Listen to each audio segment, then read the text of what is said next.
દેવભૂમિ દ્વારકા જિલ્લાના મુખ્ય મથક ખંભાળિયામાં સરકારી હોસ્પિટલ નજીક પ્રાર્થના ફાઉન્ડેશન નામની સેવાકીય સંસ્થાના કાર્યાલયનું આમ આદમી પાર્ટીના પ્રદેશ પ્રમુખ ઈશુદાન ગઢવીના હસ્તે ઉદ્ઘાટન કરવામાં આવ્યું છે।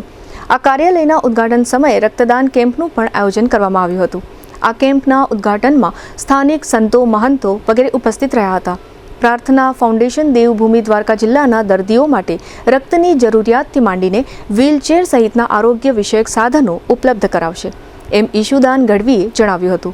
આ ઉપરાંત તેઓએ કહ્યું હતું કે જામનગરની જીજી હોસ્પિટલ તથા અમદાવાદની સિવિલ હોસ્પિટલમાં પણ દેવભૂમિ દ્વારકા જિલ્લામાં કોઈ પણ દર્દીઓ માટે ક્યાંય ભલામણ સહિતના માર્ગદર્શન મદદની જરૂર હશે તો પ્રાર્થના ફાઉન્ડેશન દ્વારા આ સેવાકીય કામગીરી કરી આપવામાં આવશે। પ્રાર્થના ફાઉન્ડેશનની કામગીરીઓ અંગે ઈશુદાન ગઢવીએ આપેલી વિગતો પ્રસ્તુત છે। આજે જામ ખંભાળિયામાં અમારું જે પ્રાર્થના ફાઉન્ડેશન સમાજ સેવા માટે ચાલે છે એ પ્રાર્થના ફાઉન્ડેશનનો વિસ્તાર કરીને આજે ખંભાળિયા સિવિલ હોસ્પિટલની સામે એક કાર્યાલયનું ઓપનિંગ કર્યું છે। પ્રાર્થના ફાઉન્ડેશન દર્દીઓ, ગરીબ દર્દીઓ હોય, મધ્યમ વર્ગના દર્દીઓ હોય, કોઈ દર્દીઓને લોહીની જરૂર હોય, કોઈને સાધનોની જરૂર હોય, કોઈને પલંગની જરૂર હોય, કોઈને બેડની ગાદલાની જરૂર હોય, વ્હીલચેરની જરૂર હોય તો આ પ્રાર્થના ફાઉન્ડેશન પૂરું પાડશે।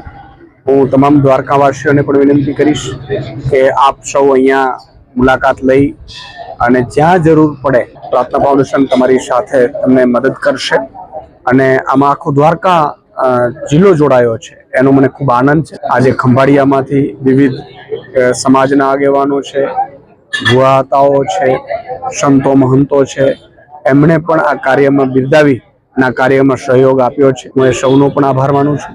એપોઇન્ટમેન્ટથી માંડીને ડોક્ટરને ભલામણો સુધીની જવાબદારી હશે, ન માત્ર ખંભાળિયામાં પરંતુ જામનગર કે અમદાવાદ સુધીની પણ જો કામગીરી હશે તો પણ અહીંયા પ્રાર્થના ફાઉન્ડેશનથી મદદ કરવામાં આવશે।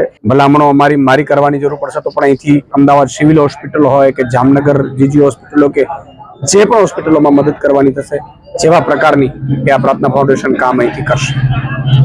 આ પ્રસંગે આજે એક મેગા રક્તદાન કેમ્પનું પણ આયોજન કરવામાં આવ્યું છે જેથી કરીને જે જરૂરિયાતમંદ દર્દીઓ છે એને લોહી મળી રહે, લોહીની બોટલો મળી રહે। તો આ શુભ પ્રસંગે આજે ખૂબ બધા લોકોએ સહયોગ આપ્યો છે। મને આનંદ છે કે આ એક સમાજ સેવાના કામમાં તમામ વર્ગ, તમામ લોકો જોડાયા છે।